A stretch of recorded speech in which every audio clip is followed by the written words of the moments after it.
último momento.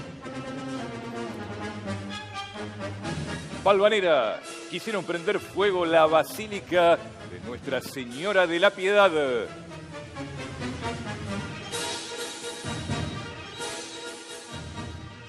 Penélope. Y así es, esto fue durante la madrugada, fue una consecuencia a partir de lo que pasó con el tema del debate por la ley del aborto, por la despenalización del aborto. Recordemos que la Iglesia se había opuesto de forma explícita, en forma simultánea al debate. Se llevó a cabo una misa por orden del arzobispado para que esto no se votara. Uno de los incidentes es esa imagen que estamos viendo. La iglesia, la Basílica de Nuestra Señora de la Piedad, fue incendiada por un grupo de opositores. Intentaron incendiarla, pero gracias a un hombre que pudo alertar a los bomberos, pudieron evitarlo. Sufrió esa rotura en la puerta, es madera maciza, pero pudieron evitar algo que podría haber sido una tragedia. Ahora permanece cerrada, ya hay una causa judicial, se está investigando qué fue lo que sucedió más allá de lo que se sabe, pero esto fue una de las consecuencias por parte de un grupo de opositores que intentaron incendiar esta iglesia, que ahora tiene sus puertas cerradas, hay una causa judicial y habrá que ver qué es lo que pasa. Bueno, igual va a ser difícil identificar, ¿no? Cuando se trata de grupos así que actúan en banda, es muy difícil identificarlos y sobre todo que, bueno, se dio la votación en la madrugada, por lo tanto había absoluta oscuridad. Ahí por la zona puede haber alguna que otra cámara de seguridad, pero es difícil igualmente que puedan identificar alguna imagen visible de los rostros de los autores, ¿no? Sí, más allá del testigo, que fue el que pudo dar aviso a tiempo a los bomberos para que pudieran acudir y evitar lo que hubiese sido una tragedia mayor. Sí, y Penélope, ya que estás mencionando este tema lamentable, también esto se ensambla, digamos, con los incidentes que se produjeron después del rechazo al tratamiento de la ley del aborto en el Congreso Nacional. Esta justamente es una de las consecuencias, ¿no? Precisamente, recordamos, fue uno de los temas de la semana, sin duda un debate histórico. Justamente lo que se rescató de todo esto, más allá de que haya sido rechazada la ley, es que por lo menos se pudo debatir después de tantos años, ¿sí?, en que muchas organizaciones estaban proponiendo que esto tome estado parlamentario. Durante este año parlamentario obviamente ya no podrá tratarse, hasta el próximo, que seguramente va a ser tema de campaña, ¿no? Sí, sí. Igualmente el gobierno está planteando la idea de poder presentar en el debate que va a hacer en el recinto por el tema del proyecto del Código Penal que se va a modificar, plantear un artículo que permita la despenalización de la mujer que se practique el aborto, no de quienes lo hagan, sino de la mujer. No es lo mismo, no es lo que los grupos que llevaron esto, ¿no?, este proyecto, querían, pero al menos es una parte, digamos, de esta causa. Igualmente se va a debatir el año que viene, pero la propuesta del gobierno sería plantear que se despenalice a la mujer que no vaya a prisión por practicarse un aborto. Claro, exactamente. Sí, incluso algún legislador, alguna legisladora tiró la idea de llevar a cabo una consulta popular, ya que no se pudo aprobar en el Congreso, pero enseguida... Pero Marcos Peña lo desmintió rotundamente, dijo que eso no está en las intenciones del gobierno. Lo de la reforma del Código Penal y, bueno, este tema de despenalizar la conducta de la mujer, esclarece un poco el famoso artículo preexistente ya en el Código Penal, en donde siempre estuvo en duda la famosa coma que hablaba acerca de la mujer, en el caso que sí el aborto está permitido, mujer tonta o idiota que ha sido víctima de una violación, de un abuso. Exactamente. Bueno, recordamos, 38 votos en contra, 31 a favor, así fue el resultado final esta semana en una sesión realmente maratónica que comenzó a las 10:26 de la mañana de ese miércoles, terminó a altas horas de la madrugada. Precisamente uno de los últimos oradores fue la expresidenta Cristina Fernández de Kirchner, quien cambió su voto, también Pichetto, jefe del bloque peronista. A ver, los que votaron en contra fueron tanto del bloque de Cambiemos como también del PJ Federal y uno del kirchnerismo. Sí. Había un cierto empate técnico en el transcurso de la jornada, pero ya hacia el final se sabía que iba a ganar el rechazo y terminó imponiéndose 38 a 31. ¿Cuál era el proyecto más o menos? Era el que venía de diputados, que interrumpía en la semana 14, ¿no?, el embarazo. Claro, el proyecto ahora no podrá tratarse hasta el 1 de marzo del 2019. Ahí lo vemos a Pichetto en uno de sus encendidos discursos, lo que casi que le sirvió como un acto primigenio de plataforma de lanzamiento para luego lanzar su candidatura presidencial en la semana. Te digo, fue una suerte de autocrítica. ¿Por qué lo digo? Porque habló inmediatamente después, allá está, se la ve, de Cristina Fernández de Kirchner. Y él dijo, se nos pasó. Este tema se nos pasó. Pino Solanas también, muy defensor del proyecto, muy enfático fue. Pero entonces Pichetto dijo, claro, es más, esta ley, este proyecto de ley, se tenía que haber tratado antes incluso del matrimonio igualitario, tenía que haber sido previo. O sea, fue de alguna manera una estocadita para Cristina, que había hablado previamente, como diciéndole, mirá, vos en su momento no lo quisiste tratar. Cristina que cambió su voto. Que cambió su voto. Porque en principio Cristina era de los que estaban en contra de la despenalización y luego revirtió esa decisión en base a la cantidad de mujeres que fueron a manifestarse y a pedirle por favor que cambiara la postura que tenía. Bueno, en definitiva el proyecto lo que establecía es que tanto instituciones públicas como privadas trataran el tema del aborto sin costo, por supuesto. Se realizan, más o menos las estadísticas dicen esto, entre 47.000 y 53.000 abortos clandestinos, cuyas consecuencias luego las mujeres tienen que ser hospitalizadas.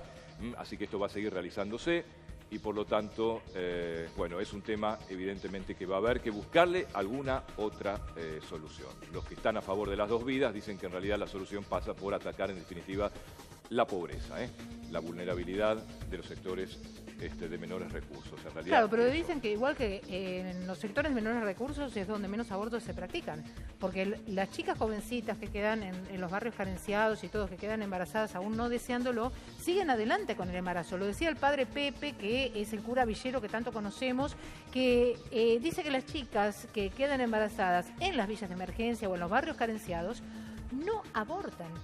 O porque no tienen los recursos, o porque no se les cruza por la cabeza, tienen otra concepción social de lo que es el embarazo. Claro, exactamente.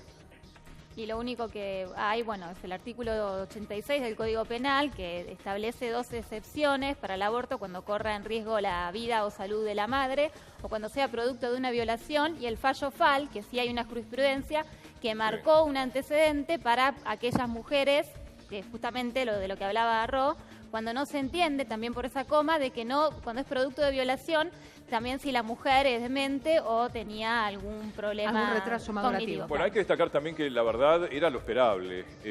Los que más se opusieron, digamos, fueron los representantes de las provincias del norte. El interior del país, sobre todo el norte del país, hay digamos, una idiosincrasia mucho más conservadora. ¿Sí?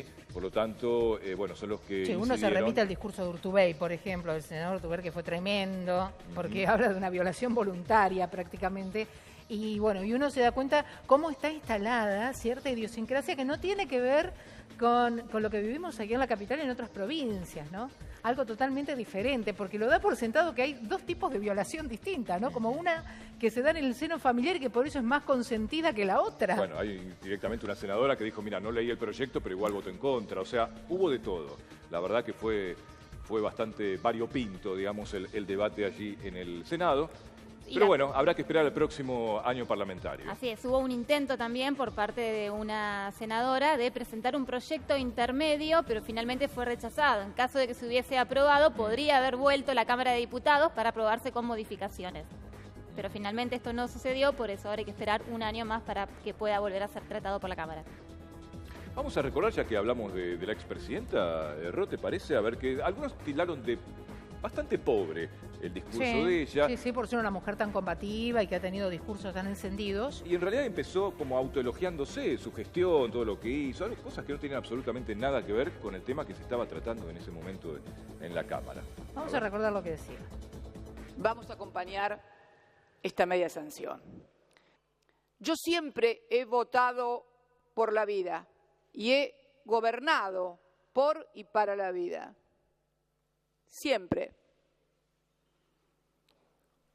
Voté por la vida cuando en estas mismas bancas votamos la nulidad de las leyes de obediencia de vida y punto final. También cuando asignamos partidas para lo que son la prevención del embarazo no deseado. Entre el año 2003 y 2015 se incrementó un 1046% los recursos para este sector. Si uno mira el presupuesto de este año, ha sido solamente ejecutado en un 12%. Se puede estar de acuerdo o no, se puede proponer una modificación, pero estamos rechazando un proyecto sin proponer nada alternativo. Si yo tuviera la certeza de que votando negativamente o rechazando la media sanción que viene de diputados, no hay más abortos en la República Argentina, no tendría ninguna duda en levantar la mano. El problema es que este cuerpo hoy va a rechazar lo que viene como media sanción de diputados y van a seguir produciéndose los abortos en la Argentina. Y ahí ya no es una cuestión únicamente de convicciones o de creencias, sino de dar respuesta como legisladores a un problema que existe. Esta ley no va a salir esta noche, pero mire, quiero decirle a todos y a todas que no será este año. No le pidamos tampoco, y le pido también a todas las jóvenes y a todo el colectivo feminista, no se enojen con las religiones, ni con la iglesia, ni con los sacerdotes. No puede haber defensa de la vida cuando se siguen achicando las partidas de educación, de salud, cuando cada vez hay gente con mayores problemas de subsistencia alimentaria o porque no pueden hacer frente a las facturas, porque eso también es vivir. Es imposible vivir sin recursos o con esos recursos achicándose cada vez más.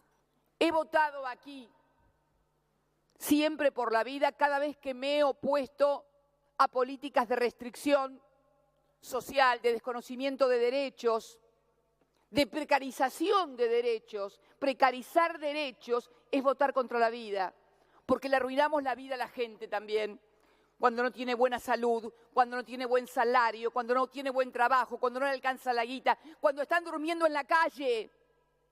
Es necesario, reitero, hacer un esfuerzo para poder darle una respuesta